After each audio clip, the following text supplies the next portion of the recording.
Bismillahirrahmanirrahim. Assalamualaikum. Pada bulan April 2015, Muhammad Qasim melihat sebuah mimpi.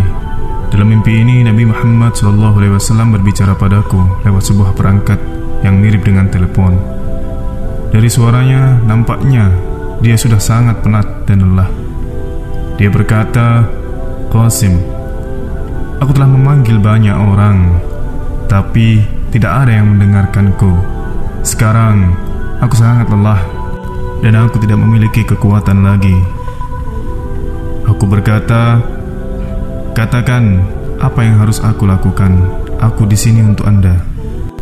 Dia berkata, "Qasim, aku ingin bertemu denganmu.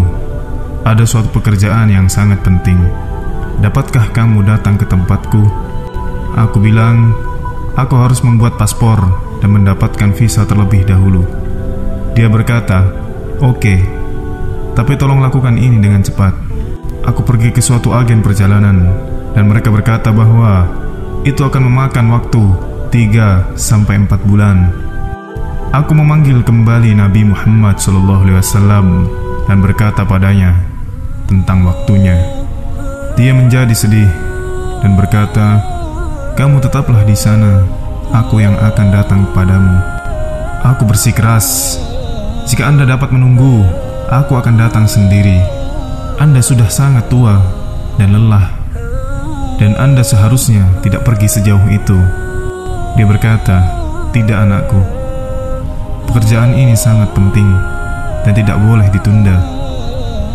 Aku pun berkata, "Semoga Allah Subhanahu wa Ta'ala memudahkan perjalanan Anda." Kemudian aku berdoa kepada Allah Subhanahu wa Ta'ala untuk memudahkan orang yang aku cintai Sallallahu Alaihi Wasallam itu. Lalu aku pergi ke bandara dan menunggunya. Saat dia tiba, aku menjadi sangat bahagia dan berlari ke arahnya. Dia juga menjadi bahagia, dan aku berkata, "Allah telah membawa Anda ke sini dengan selamat." Dia setuju dan berkata, "Allah sangat penyayang." Aku mengantarnya pulang dengan mobilku. Rumahku disewa dan listriknya hampir terpotong. Dia masuk, duduk dan berkata, "Tidak ada yang mendengarkanku. Jika Islamku tetap berada dalam keadaan yang sama, aku takut ia akan musnah. Semua orang sibuk dengan pekerjaan mereka sendiri dan tidak ada yang mengkhawatirkanku atau Islamku. Aku ingin kamu berbagi mimpi yang telah Allah Subhanahu wa Ta'ala tunjukkan padamu dan menyebarkan pesanku di antara orang-orang. Aku membawa sebuah alat agar kamu bisa berbagi mimpi dan pesanku, dan juga beritahu muslim bahwa aku berkata ini. Tidak peduli bagaimana Qasim, dia adalah bagian dari umatku, dan aku tidak membedakan siapapun dari umatku. Dan janganlah kalian masuk ke dalam kelompok yang berkata bahwa Islam tidak akan bangkit dari Pakistan.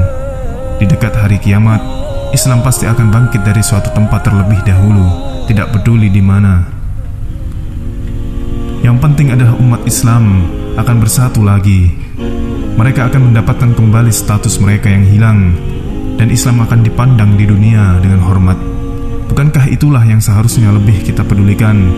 Jadi apa yang buruk dengan itu?"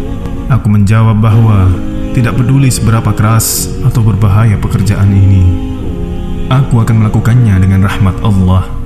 Mendengar hal ini, kegembiraan yang banyak terpancar dari mata Muhammad SAW yang basah. Dia memelukku dan berkata, "Aku percaya kepada Allah Subhanahu wa Ta'ala bahwa kamu tidak akan menolaknya." Dia menarik nafas panjang dan bersyukur pada Allah. Lalu dia berkata, "Qasim, ada peta di kota ini. Di tanah itulah kamu akan membangun kota Islam yang sebenarnya dengan rahmat Allah. Setelah itu, aku akan memanggilmu untuk datang kepadaku dan kemudian memberitahumu apa yang harus dilakukan selanjutnya." Aku berkata kepadanya, "Jangan khawatir, sekarang Anda beristirahatlah. Pekerjaan ini milikku sekarang, dan aku akan melakukannya dengan rahmat Allah, insya Allah." Kemudian dia mulai berdoa kepada Allah Subhanahu wa Ta'ala, meminta kesuksesan dan pertolongan untukku. Lalu aku pikir hanya Allah Subhanahu wa Ta'ala yang dapat menolongku sekarang. Tidak mungkin ini dilakukan tanpa pertolongan Allah. Jadi aku berkata bismillah dan mulai melakukan pekerjaanku. Aku membuka kotak itu dan di dalamnya ada sebuah perangkat sejenis tablet, peta, dan sebuah pesan dari Muhammad SAW. Dan ada juga mimpiku untuk dibagi pada orang-orang.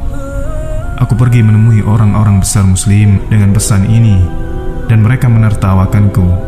Mereka berkata, "Qasim, pergilah, lakukan sesuatu yang lain, dan jangan buang waktu kami." Ini membuatku tertekan, tapi aku bilang, "Tidak, aku sudah berjanji kepada Muhammad SAW bahwa aku akan melakukan pekerjaan ini."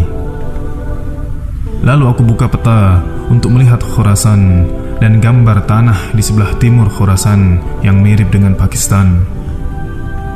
Lalu ada sebuah catatan bertuliskan, "Dekat hari kiamat, Anda akan melihat Islam yang sebenarnya menyebar dari suatu tempat di dekat Khurasan.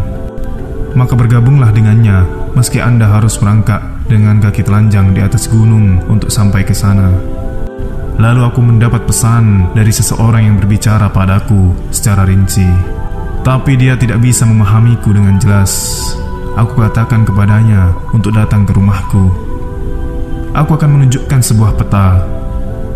Dia datang dan dia berkata, "Iya, aku telah membaca di hadis Muhammad SAW bahwa itu bukan tanah Khurasan, tapi itu tanah di dekat Khurasan, the land before Khurasan.